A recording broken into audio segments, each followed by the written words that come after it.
I graduated from university in 2015 and was offered to go to Antarctica, but I didn't refuse. Of course, it was not so spontaneous. I knew even in my third year that I would go there. I talked through these interests with one dude about the topic of polar stations, and he turned out to be very close to these matters.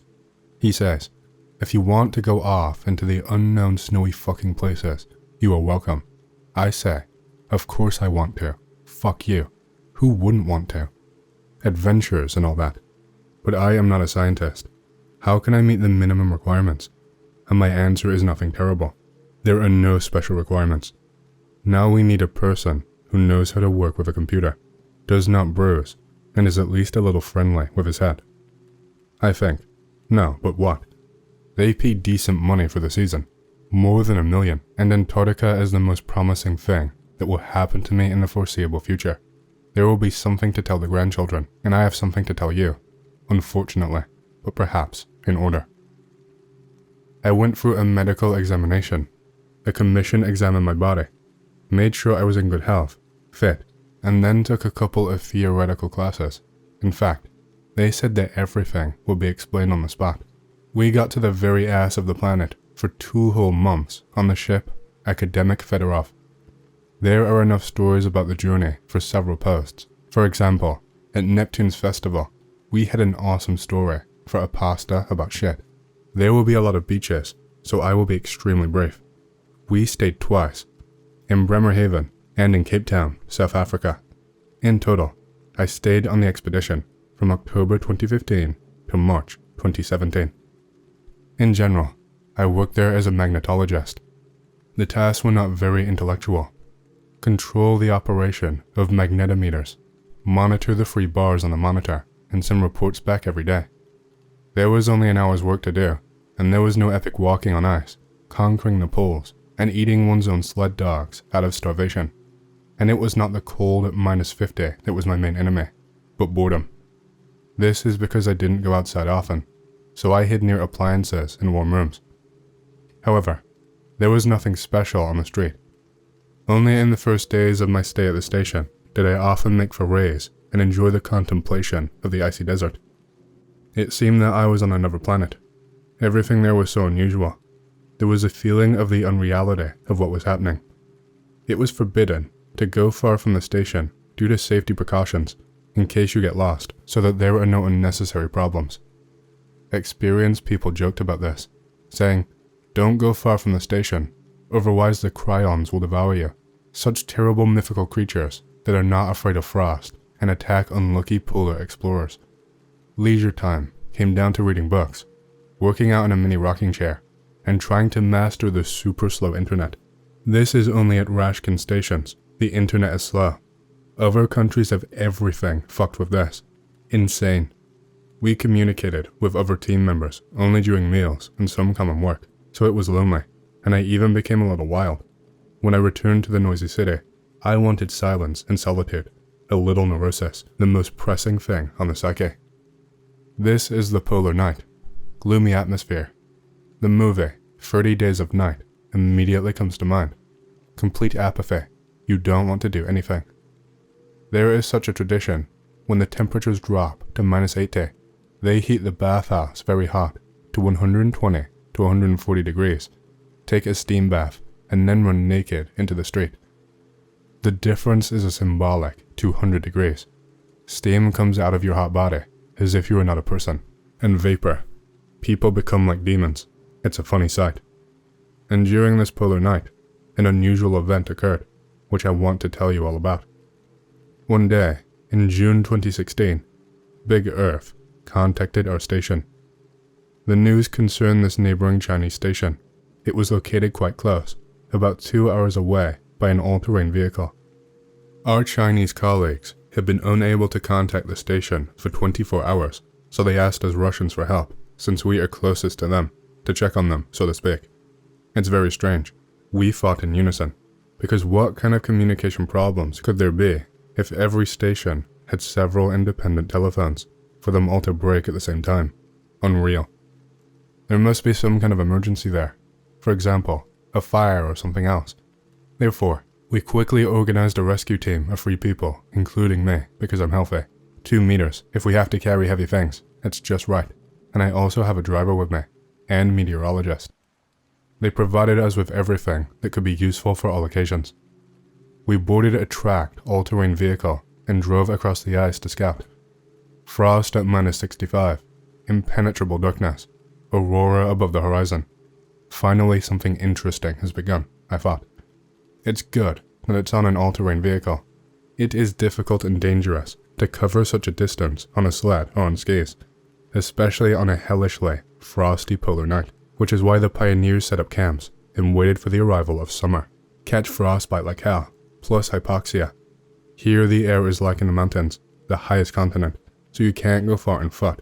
It feels like you're suffocating. You look at all this and involuntarily admire Edmundson's feet, but it's on an all-terrain vehicle. We got there without incident. The Chinese lights were turned off. At first glance, there are no signs of fire and also no signs of life. After a quick look around, we went inside the 2-story building, the main building, as the driver, who had already been here before, told us. It turned out to be dark inside. There was no light. The rooms were cold. The temperature was almost the same as outside. The station looked deserted. This is a mess, we thought, and, turning on the flashlights, began to inspect the premises and call the polar explorers. Nobody answered us. Silence. When we began to freeze and were about to turn back, we came across a locked metal door that apparently led to the basement. The metal was thick. There was no handle or valve on it. It looked like it could only be opened from the inside. Question: why do the Chinese need such a massive door, just like in a storage room? Having given up trying to find a way to open it, we returned to the all-terrain vehicle, reported the situation to our team, warmed up, and began to examine the surroundings of the station, dividing up in order to quickly cope and not get too cold. I looked into a couple of buildings, empty. On the way out, I heard the driver shout, "Guys, come here, guys." I immediately rushed towards the voice, suffocating from hypoxia and covered 100 meters. The driver was waving a red shotgun shell. Do you see? I found it at the well. There are several more of the same kind. Why the hell did these people bring a gun here? Bypassing all conventions. Nah, absolutely crazy bitches. Who are they going to shoot here? Penguins? And who have they already managed to hit? The situation became very stressful for us. Traces of a shootout, the presence of weapons. Are the Chinese planning to squeeze out Antarctica? And where did they go? We came to the conclusion that if they were hiding, it was only behind that metal door. But why the hell did they freeze out the building? We immediately reported everything to our people. They freaked out and assumed that it was just one of the Chinese who went crazy out of boredom and started a massacre.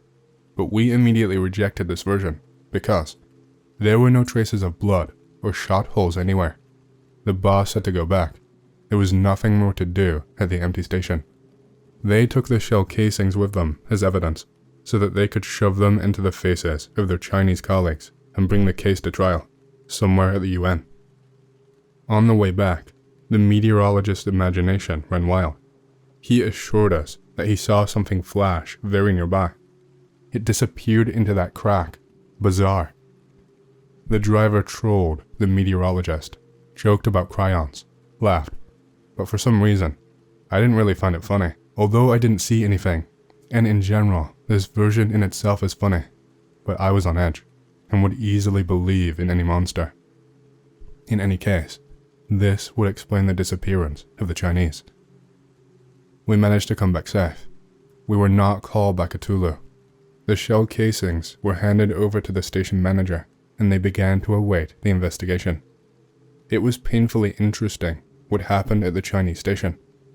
A week later, the boss finally gathered everyone at a meeting. They called him from the mainland. It turned out that everything was fine with the Chinese. They were just going on a hike.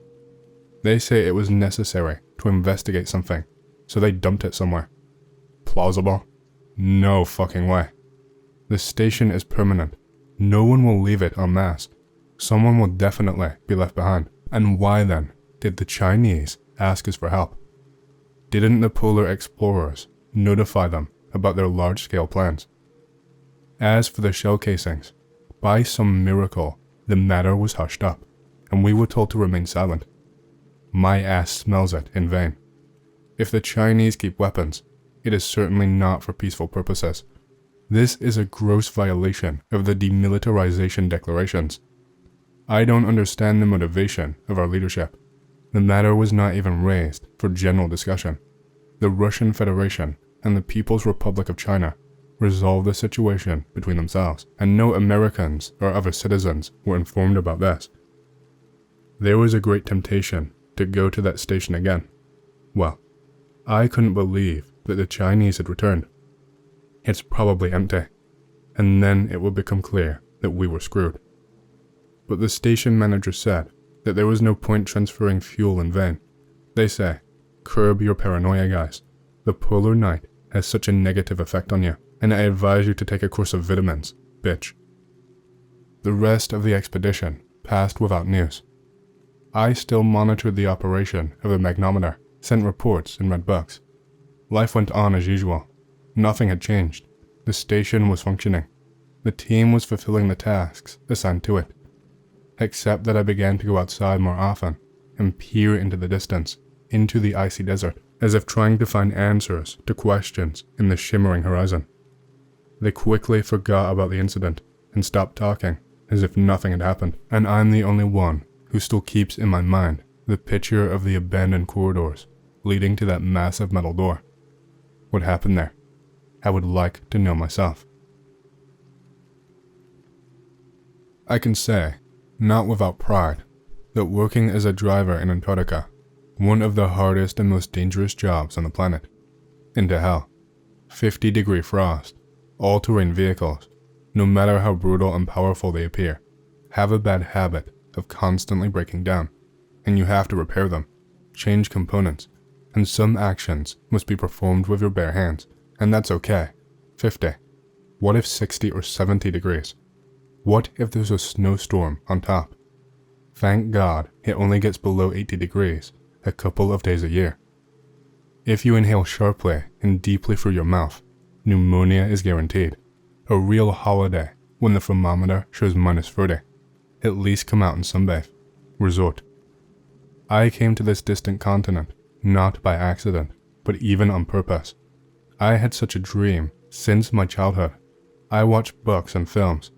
I asked to join the army in tanks, served as a driver mechanic, received certificates, which meant that I received access to tracked vehicles.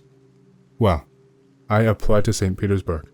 Fortunately, there is a huge demand for this specialty in Antarctica. There is always a shortage of drivers. Few people take the plunge. It's scary there. These are fucking awesome. What was required of me? Transport cargo 1,500 kilometers from the Progress Sea Station to the Vostok Continental Station, and this on old ATT artillery tractors adapted to Antarctic realities. A bunch of ATT and a couple of Kharkovites unite into a sleigh caterpillar train and ride through the icy desert. A few words about the miracle machines. They're like houses on tracks, specially designed for Antarctica. 9 meters long, almost 4 meters wide. 8 people sleep in them. They are easy to repair. No need to go out into the cold. Access to the engine is provided from inside. I saw adventures in the ass almost immediately. It was the 5th day of the journey from Progress. The snowstorm had been howling continuously for 2 days. Visibility was almost zero. The car ahead was barely visible. You can't stretch the column down too much. It will cover your tracks instantly. We drove from barrel to barrel, road signs, which are placed every 2 kilometers.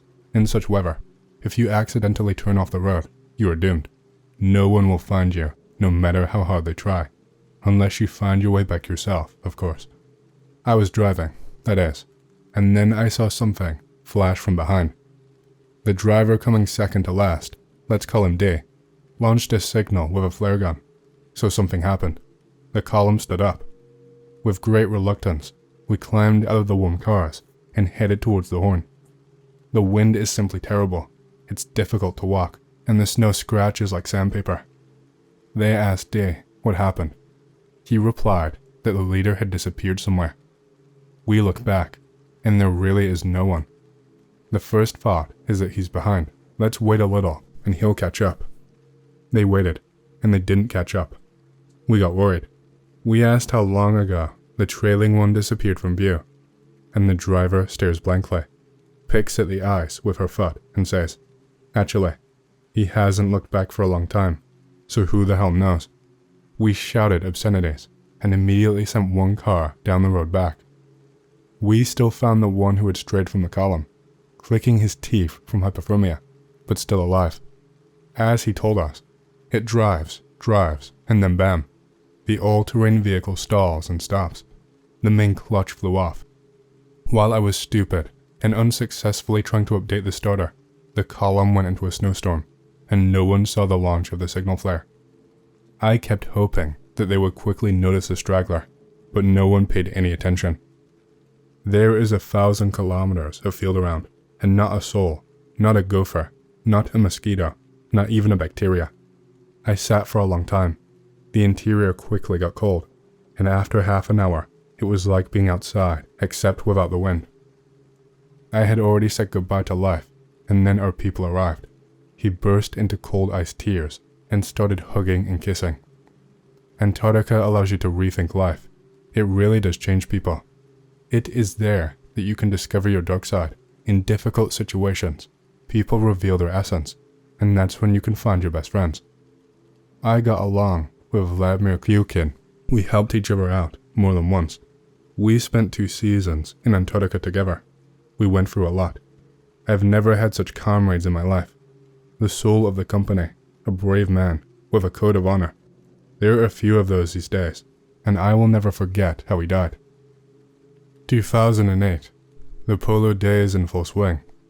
Another sleigh caterpillar trip, deep into the continent, carrying mainly fuel. The weather was excellent, relatively warm, and the sky was clear. I was already considered an experienced driver, but this did not mean I was driving with ease. Antarctica is an unpredictable woman. She strives to throw a surprise at any moment. You will relax your buns and go to St. Petersburg with a 200 load, and this surprise, Antarctica will throw it all away. The leader in the column was Vladimir. I followed immediately behind him, and the rest followed me. Suddenly, his all-terrain vehicle disappeared from view with a crash. My heart sank. I immediately slammed on the brakes, and the whole column stood up. Big chasm. The driver didn't even have time to react. The tractor tumbled all at once. It is difficult to notice a crack. Usually they are covered with snow, which forms a fragile bridge. All the driver can do is brake in time and jump out of the cab, leaving the car on the edge of the abyss. But Vladimir did not have time. A geophysicist was also traveling with him in the cabin. We jumped out of the cars and, at our own peril and risk, approached the edge. Below, we saw a slightly dented, all-terrain vehicle.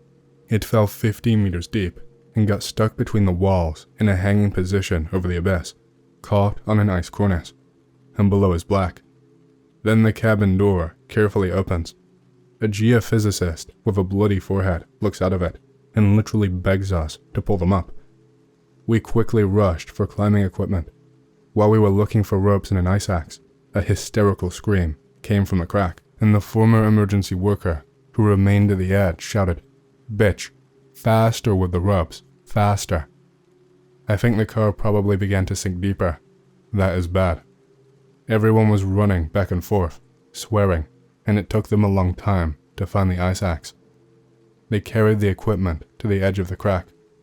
I looked down at the car in place. What happened then? The Ministry of Emergency Situations did not answer our questions, gave instructions, and tied some knots.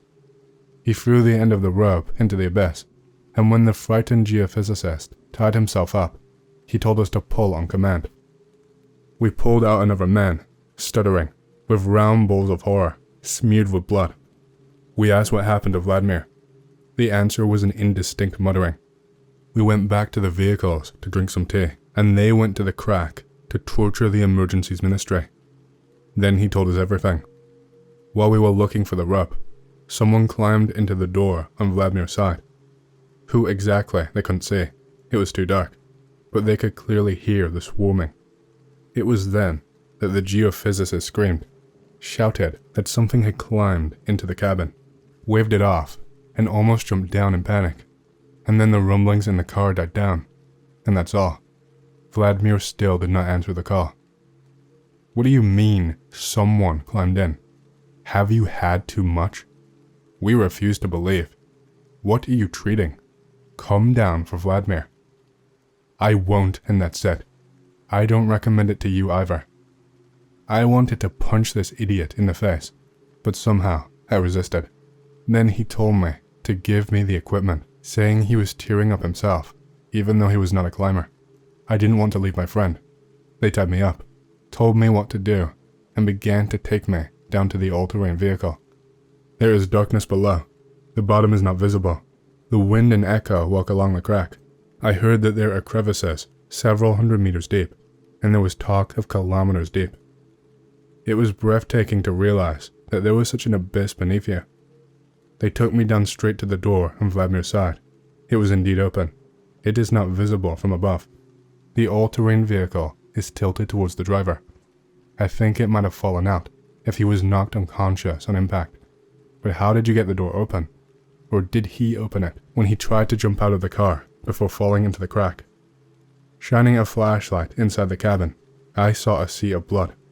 Vladimir was not there. When I came to my senses, I reported upstairs about what I had seen and continued the inspection. The entire interior is splattered with red. The seat is torn, traces of a desperate struggle. Now I was confident in the words of the Ministry of Emergency Situations, but who could do such a thing?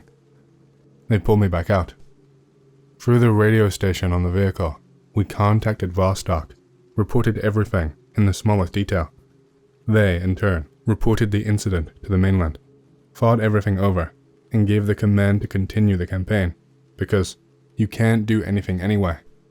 I didn't want to leave. It seemed like I hadn't done enough to save my friend. It didn't take long for the geophysicist to come to his senses. He swore that he saw an inexplicable creature pulling Vladimir down. However, zero specifics. What did the creature look like?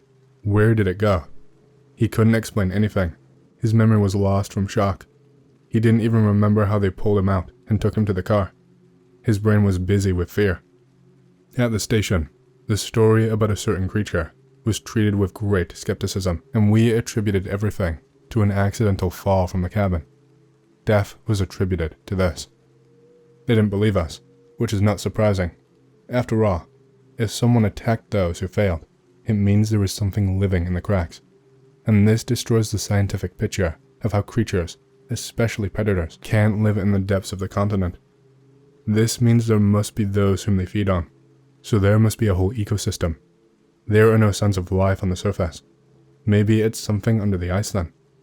Scientists' confidence in the lifelessness of the cracks is contagious. Sometimes I catch myself thinking that I could have imagined everything.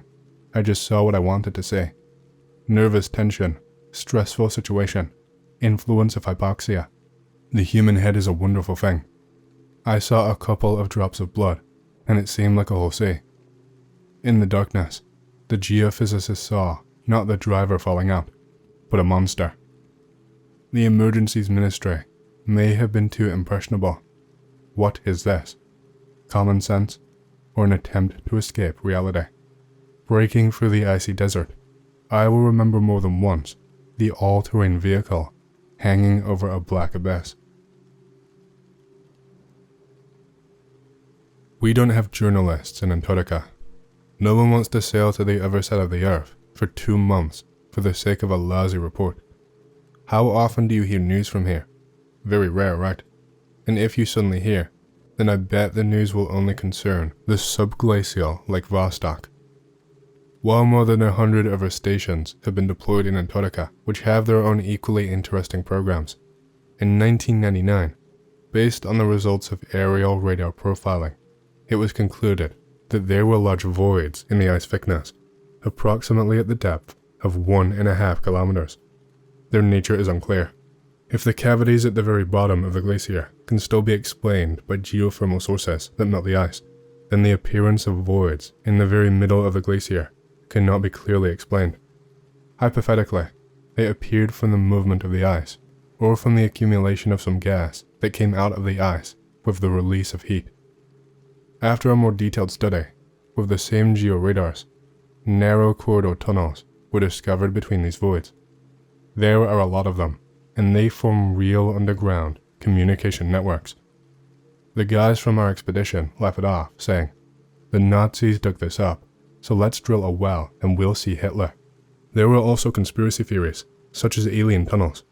Of course, the corridors are not at all the work of intelligent hands, otherwise it would be too simple, because they are all scattered chaotically.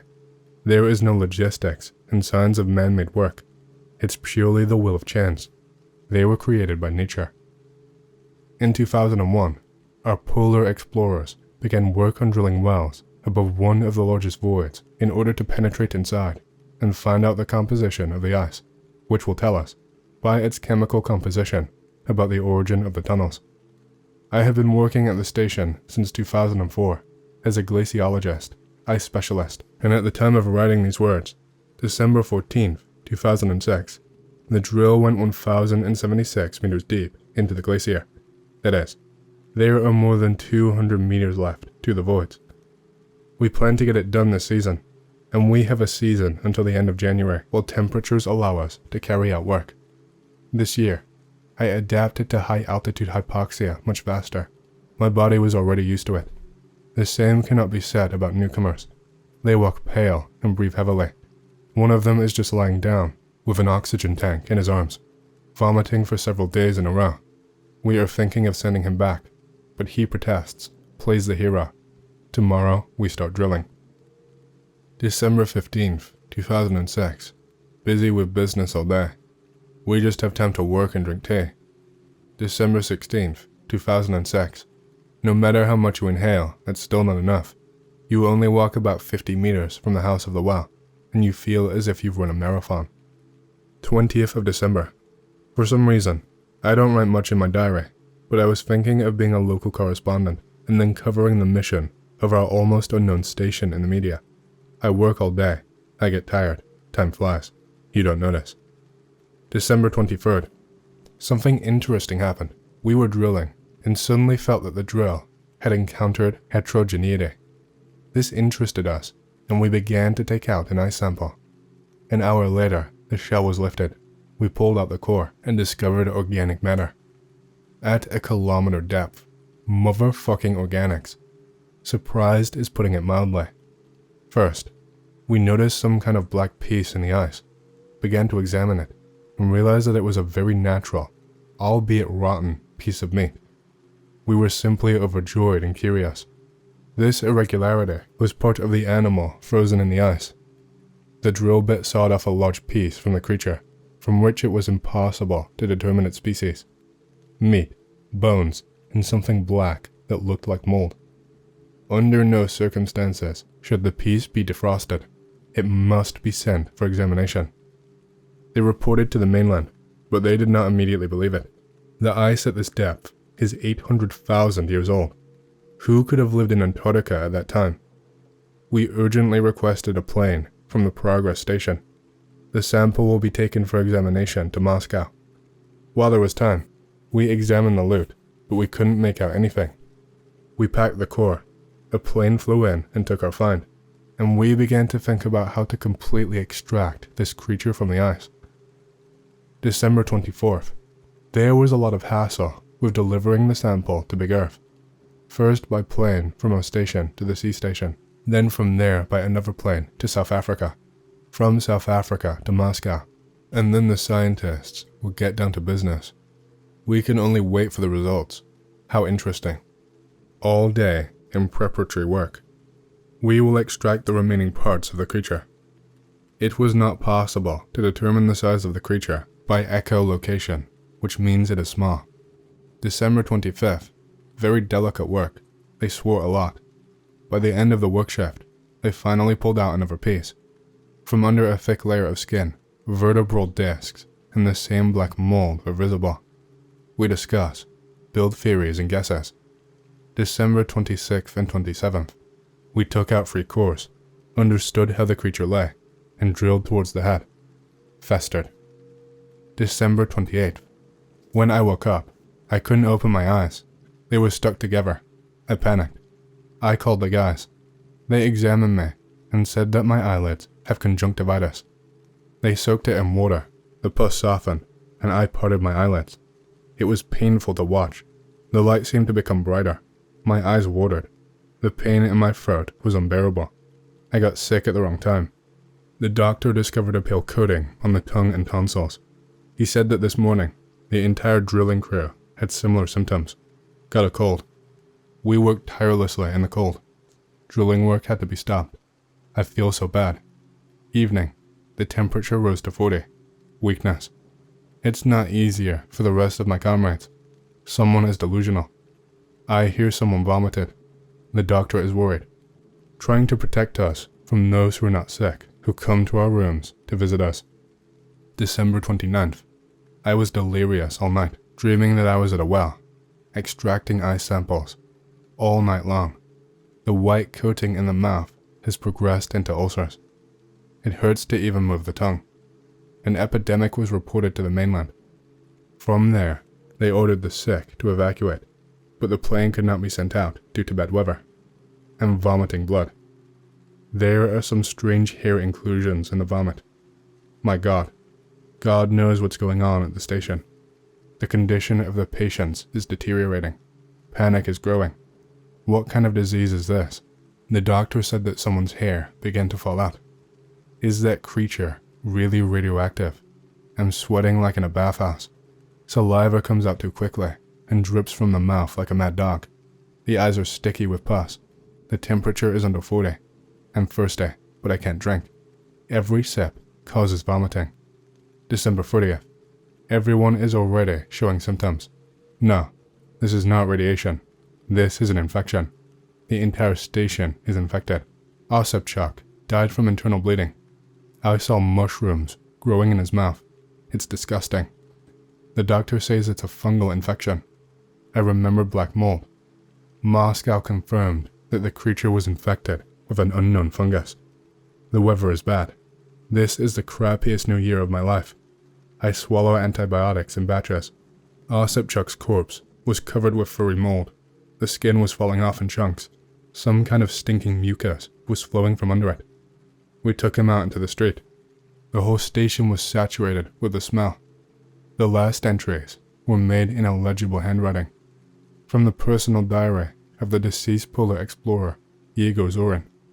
The events at that station were classified so as to not raise a public outcry. Everything was attributed to a diesel failure, according to the official version. The polar explorers died from the cold. Using phylogenetic analysis, we learned that the infection arose at the end of the Paleozoic, originating from a mold that parasitized early Devonian rhinophytes, now extinct.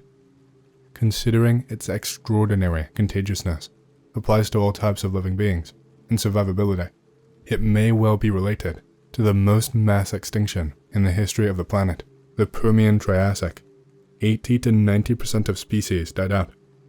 It was then that the supercontinent Pangaea broke up. Antarctica drifted beyond the Arctic Circle and became icy, preserving the spores. Why the spores disappeared on other continents is unclear. Perhaps at the end of the Paleozoic, the fungus did not yet have such vitality, but evolved to its current state while already in Antarctica. Geologists cannot find traces of spores because the affected organism is completely decomposed by a fungus with acidic corrosion of the skeleton, which would not allow fossils to be left. When a group of biologists dressed in anti-plague suits entered the station, it turned out that the corpses exuded a toxin and a weak acid, the results of the vital processes of a fungus, which slowly corrodes the bones. The skin of the dead becomes covered with thick mold and mushroom-like growths. After a few days, individual fungal growths reach a half meter in length. When ripe, the caps burst and release spores into the air. Fungi live and release spores into the air until they completely decompose the corpse. Frosts are not dangerous for infections. However, it is then unclear why the sample of the creature from the well did not decompose. The genetic analysis of the creature was no less surprising. It originated from therapsids, animal-like lizards, but over 1 million years of evolution, it has changed greatly. This species probably inhabited voids and corridors. Since the creature is a predator, an entire ecosystem with lower links in the food chain must have existed under the ice. We considered this species extinct due to a fungal infection. However, in 2008, an incident occurred on a crack in which the driver of the tractor died. Witnesses mentioned a creature from the crevice. This allowed us to assume that some of the predators still survived, having developed immunity, and also that the corridors have access to cracks. The committee decided to send an armed detachment of climbers to Antarctica to descend into the crevasse. Our group was formed for the expedition to Antarctica almost immediately after the incident on the fissure. The management offered the most advanced specialists a business trip to a remote continent and explained the essence of the matter. They paid very well. They also told me to keep my mouth shut because national security required it. We told our families that we were going on a business trip abroad on a secret matter of national importance, which was partly true, but try not to brag to your son that you are going to Antarctica. Sometimes I just wanted to explode and tell everything. Since the proposed work was very dangerous and specific, and we were only scientists, not fighters, we were intensively trained for 8 months. We completed mountaineering, shooting, and physical training. Having trained us, the management killed 2 birds with 1 stone. It reduced the costs of the expedition. After all, it was no longer necessary to keep a whole detachment of warriors in Antarctica in parallel with us, and allowed the scientists to go down into the crack, which was undoubtedly a big plus. The military could say little about the nature of the under-ice voids and the unique creatures that inhabit them. Of course, the operation could not have been completed without professional fighters, so a GRU Special Forces major was placed at the head of our research group. A seasoned warrior, he had previously taken part in the liquidation of the leaders of Chechen gangs hiding in the mountains. It is not surprising that the choice fell on him. Also assigned to us was Nikolai Shabanin, a Siberian hunter with extensive experience in bear hunting. After all, we were going to hunt an unknown creature.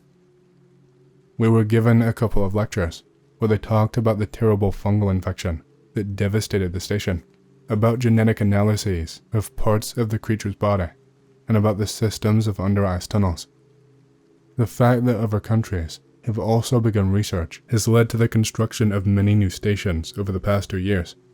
It was all very entertaining, and only made me want to get to work as soon as possible.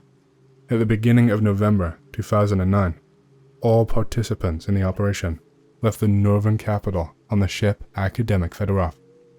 We arrived in Antarctica in December, at the height of the polar day. We loaded all the necessary things onto a sledge caterpillar train and immediately moved inland to that very crack. You can't hesitate. You need to make the most of the polar day. Although the all-terrain vehicles walked confidently, without delays or breakdowns, the journey took a week and a half. Hard work began near the crack zone. They had to be overcome carefully, without losing cargo and all-terrain vehicles. We finally got to the ill-fated crevice. A small snow crust had already formed over it, which we immediately destroyed with crowbars. Below, over the black abyss, the failed tractor was still hanging. They assembled a lifting device at the edge and lowered 2 people in anti-plague suits to the tractor. Having found nothing interesting there, we unanimously decided to move on all-terrain vehicles along the crack to a place directly under which there are under-ice tunnels that go into the crack at a kilometer depth.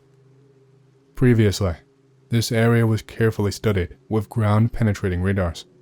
They managed to draw us a map of the voids, and based on it, they developed a plan for the advancement of the descent group. Our final goal was a huge void about 30 meters across. To get there, you will have to walk from the crack through tunnels for about 3 kilometers. The tunnels themselves do not have a constant diameter. In some places you can easily walk at full height.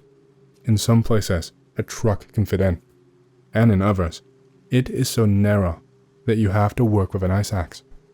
Also, judging by the nature of the reflection of radio waves, inside these voids, there are some inhomogeneities, the dielectric constant of which differs significantly from the permeability of ice. What kind of inhomogeneities these are can only be guessed at, but they cover the entire inner surface of the tunnels and are probably somehow related to the formation of voids. Having arrived at the place, they began to work on the construction of a new station. Ready-made trailers were installed on small pillars piles so that the building would not be covered with snow, and they were connected to each other. Another part of the team was installing a lifting device at the very edge of the crack. What was impressive were the huge drums, with hundreds of meters of rope wound around them.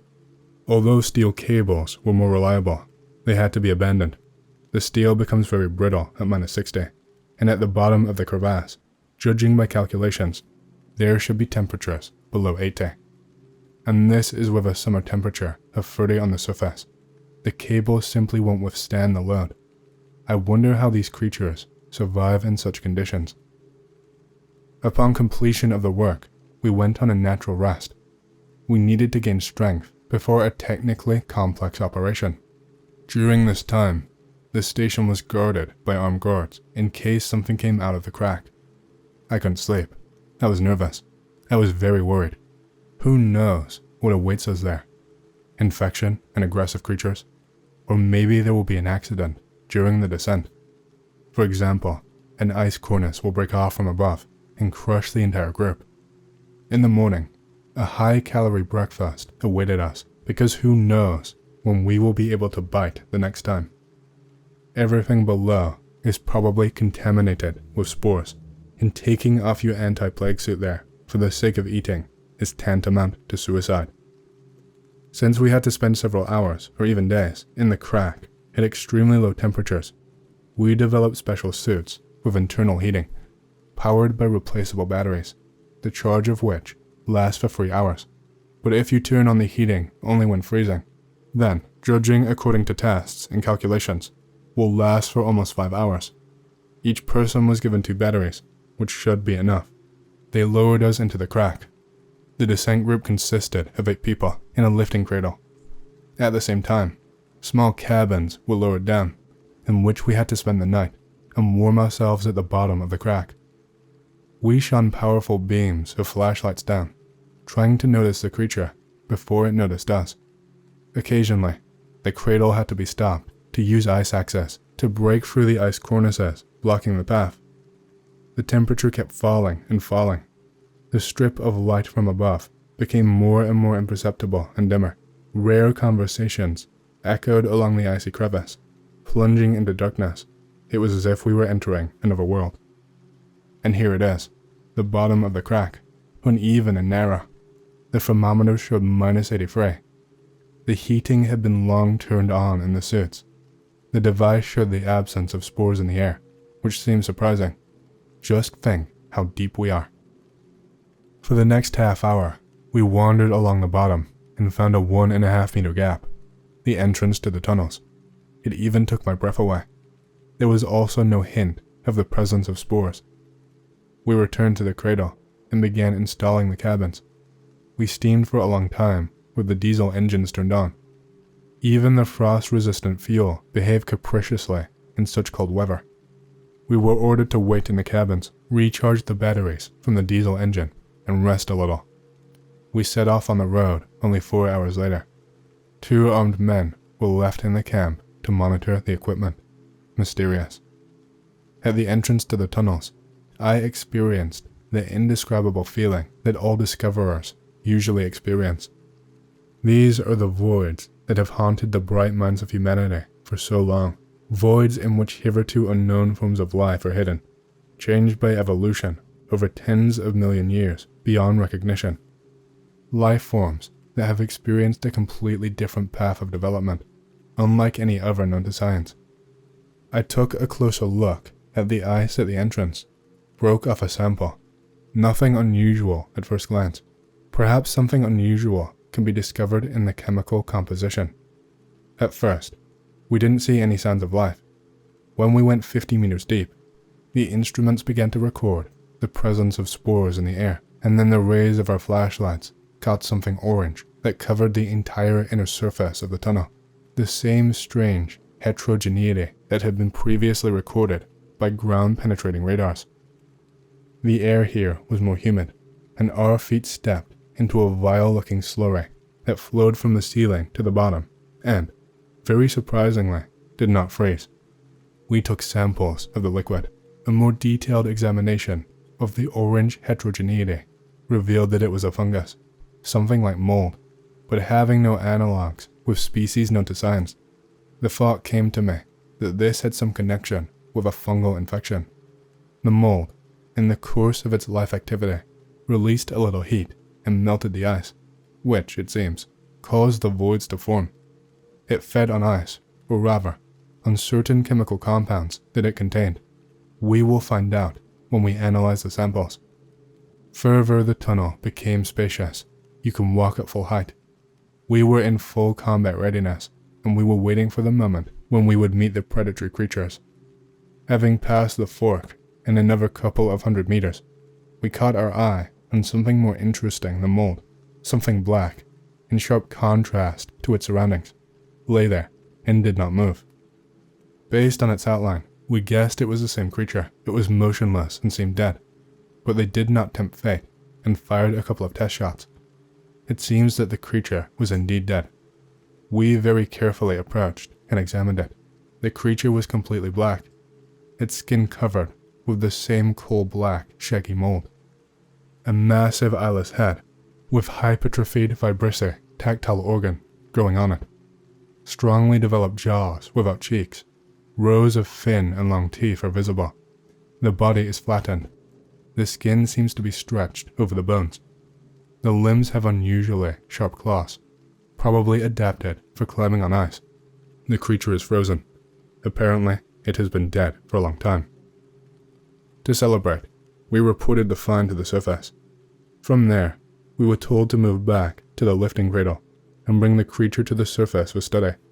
Having measured the concentration of spores, we came to the conclusion that it is maximum around these creatures. Apparently, the creatures are the main source of the spread of the infection. The fact that infected mold grows on their body and does not decompose, it speaks of a possible symbiosis. But this is just an assumption. We have not yet seen living creatures. We took a bunch of photographs, wrapped the creature in plastic, laid it on a slippery mat, and dragged it to the camp. On the way back, we chatted a lot. There is no more talkative company than a group of scientists who have seen the unknown. A countless number of hypotheses were put forward.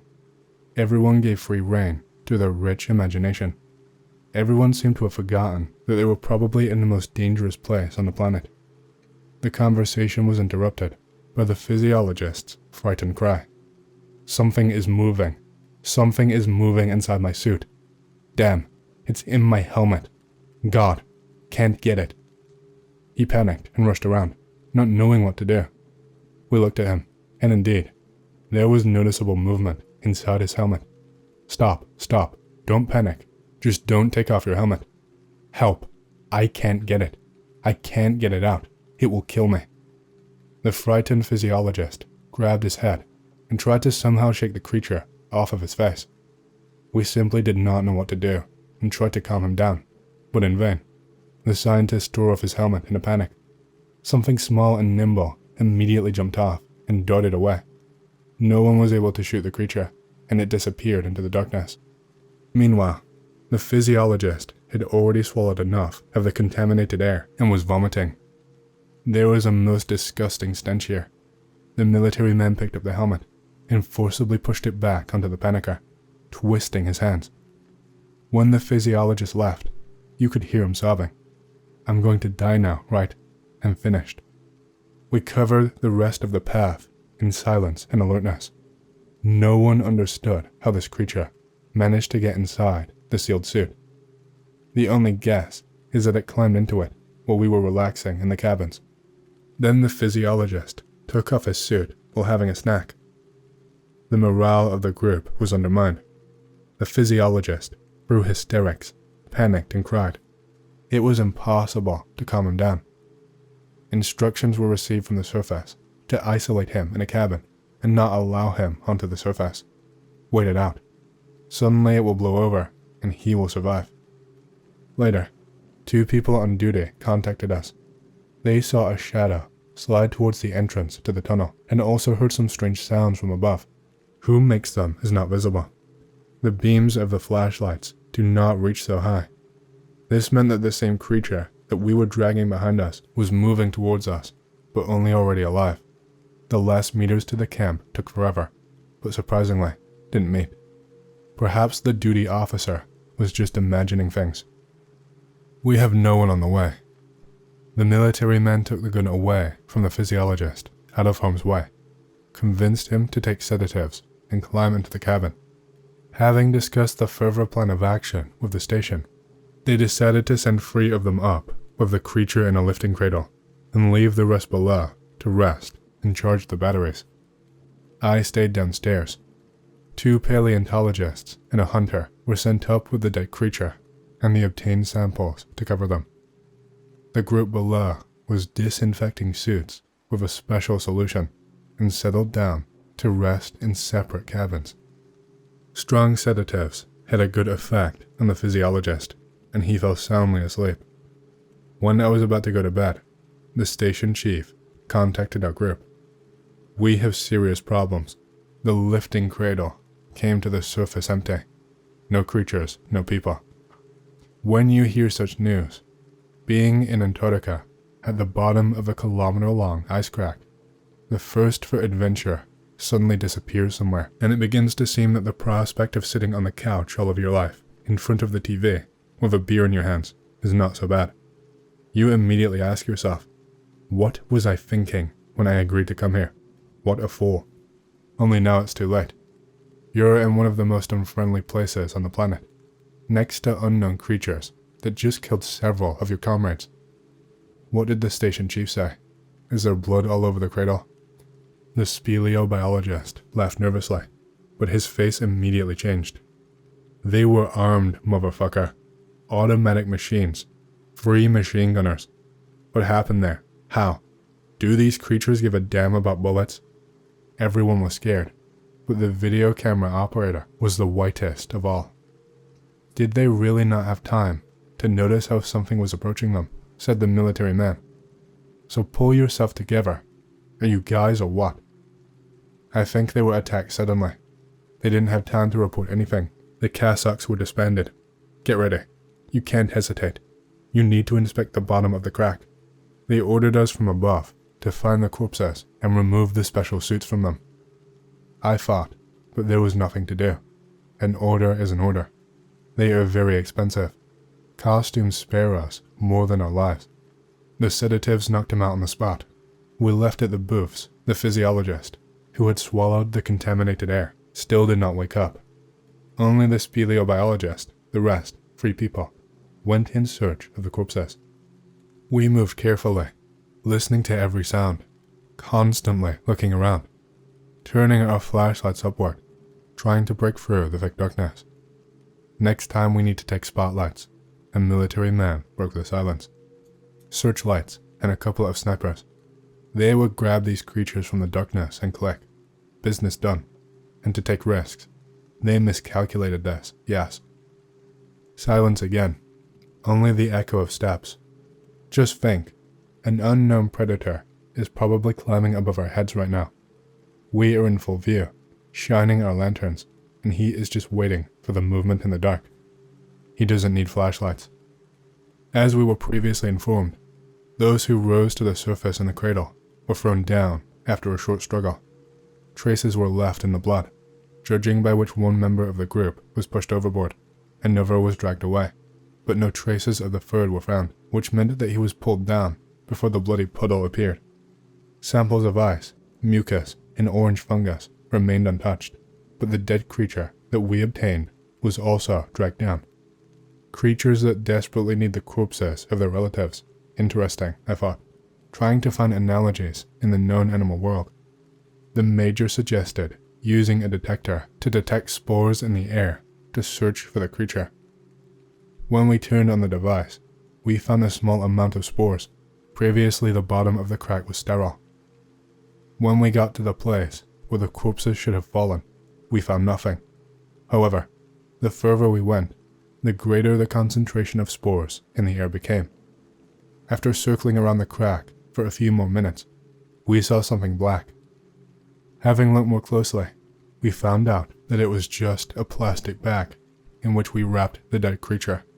The bag was empty and torn from the inside. The military man bent over a piece of polyethylene. Look at the edges.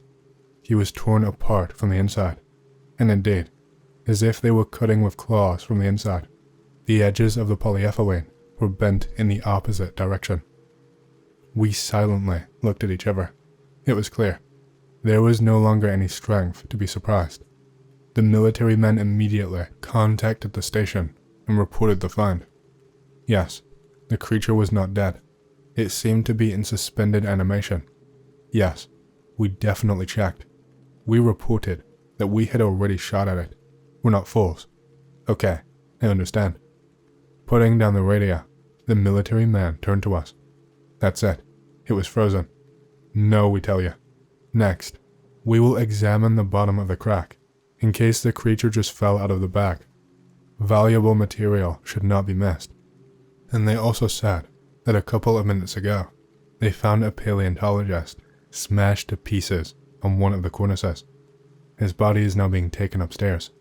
They will send reinforcements to us, 8 armed.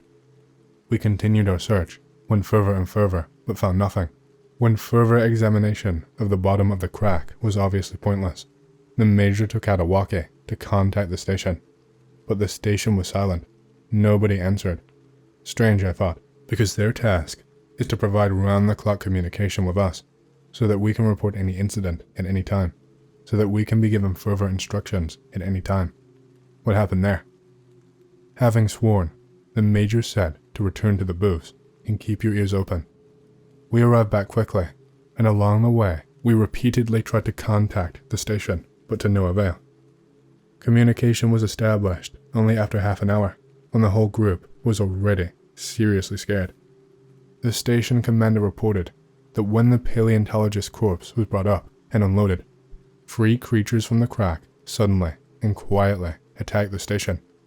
It turned out that these creatures are very tenacious and can only be killed with shot. Regular bullets are ineffective and can only be useful if they hit the brain directly or shoot off limbs.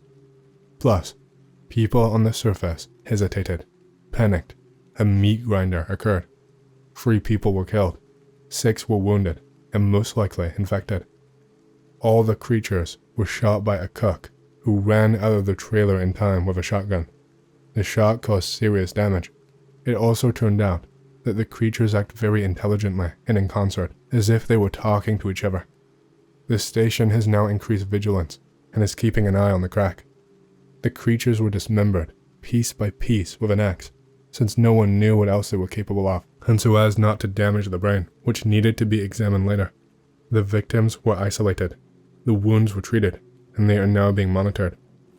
What if the spores have not yet managed to penetrate deep into the body? Maybe it will pass. And we were given the order to urgently return to the surface.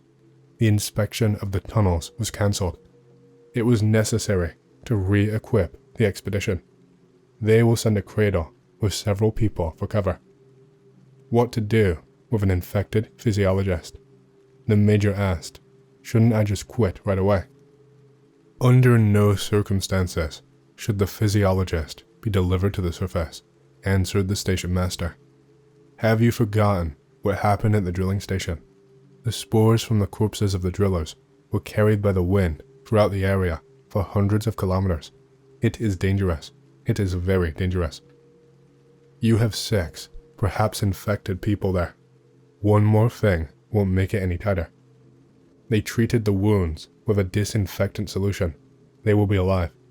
And your physiologist ingested such concentrations that he simply has no chance. Do you understand? You have 3 creatures to exude infection. The surface is already infected. I understand everything perfectly, Major, but please use common sense. Are you suggesting that I throw even more spores to the surface, for them to be blown away by the wind to the next station, where they don't know anything about it. Can you imagine what will happen then? How can I say this to his face? We went upstairs and you die here. I wish you good luck. So what? Calm down, Major. Decaying bodies produce far more spores than creatures. After all, a dead body has a lot of organic matter to provide material for spores. Do you understand me? I will not allow the area to become even more contaminated. Prepare to leave. Any questions? No way. The soldier was out of his mind. We were all lost in a forgotten place filled with dangerous creatures.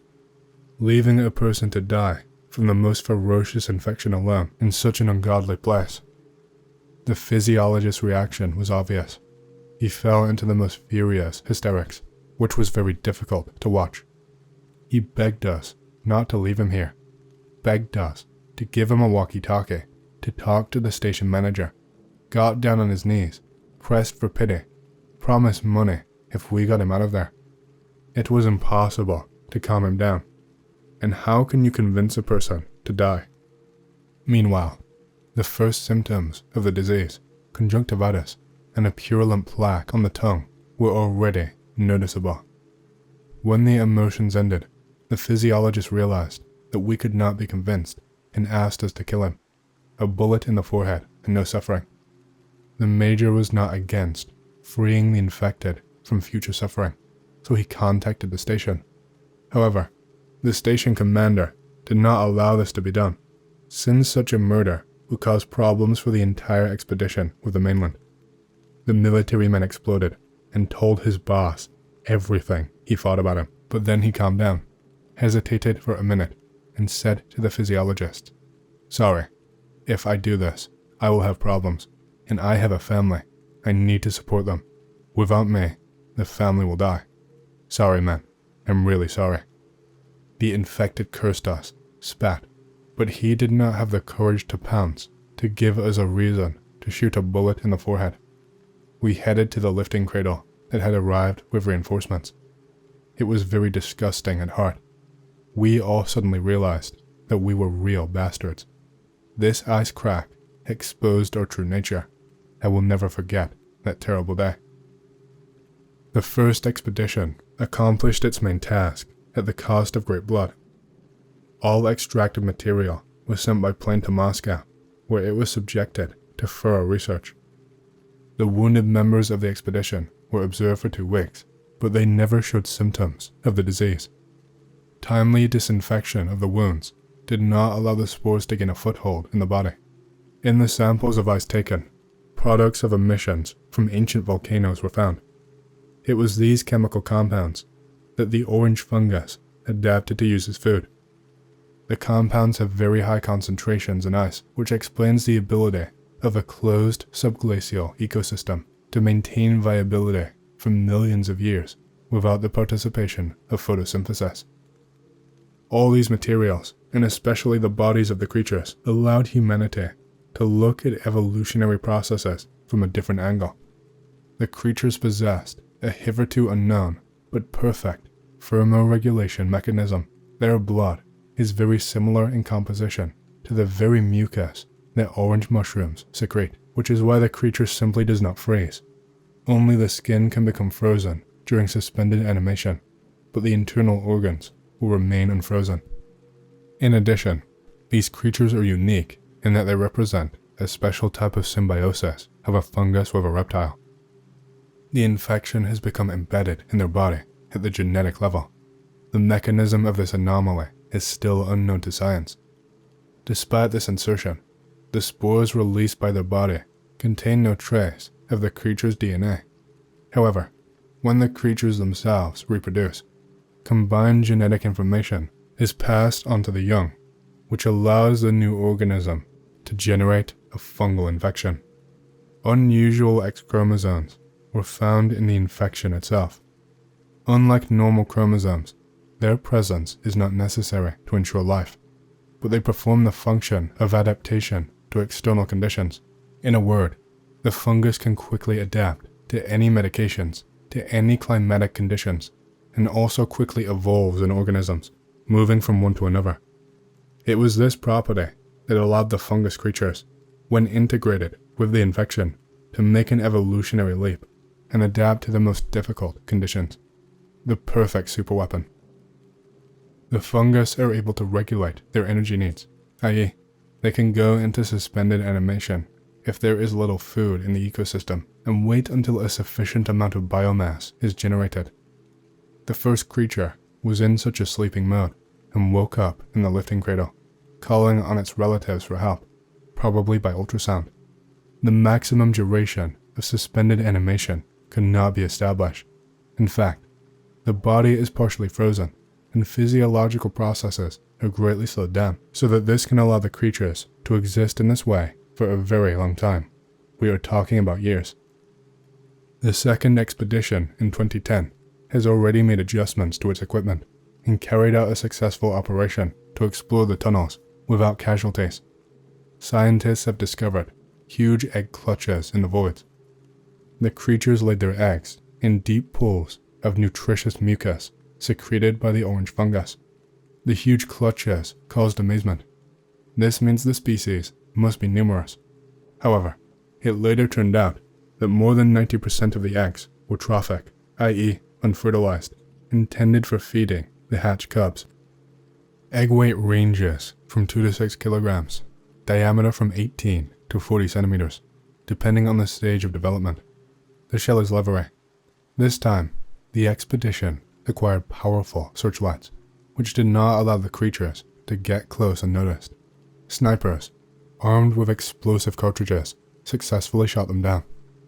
After some time, the creatures began to be afraid of people and avoided contact, which allowed us to A, to no longer destroy the under-ice ecosystem, and B, confirm guesses about possible collective intelligence. The main task of the second expedition was to find a small creature, which, judging by the reports of the pioneers, climbed into the special suit of one of them. It was not caught, not researched, probably the only creatures in the tunnel, besides the fungus, that are immune to the spores. They easily avoid people because they have a very developed hearing or tactile system. Other creatures apparently became extinct. In the most ancient sections of the tunnels, where the nutrient emissions of the volcanoes ended, the surface of the dead orange fungus mineralized. Fossilized invertebrates were discovered. The remains of the relict fauna of the times of the Tethys Ocean. Radiocarbon dating made it possible to establish that most of these organisms died out about 56 million years ago, and they died at the same time, which indicates some kind of catastrophe in this isolated ecosystem. Something has emptied these underground voids. Here we can only speculate. It is possible that at that time, there were several separate systems of voids under the ice. Some were inhabited by living organisms, while others were swarming with infected spores. When these tunnels came together, the infection destroyed the under-ice ecosystem, and only the fungus creatures were able to adapt to the new conditions. But this hypothesis requires a huge amount of glaciological work to find out the age of ice and mineral deposits in individual tunnels and compare the data with each other. This is the only way to simulate what the tunnels were like 56 million years ago. Recently, all the research countries in Antarctica have advanced very far in the study of voids. For example, Chinese colleagues conducted experiments on a group of specially captured creatures. The creatures were placed in an under-ice zoo, built under their station, and their behavioral characteristics began to be studied. They obtained quite a lot of interesting information, but in June 2016, one of the creatures escaped at their facility.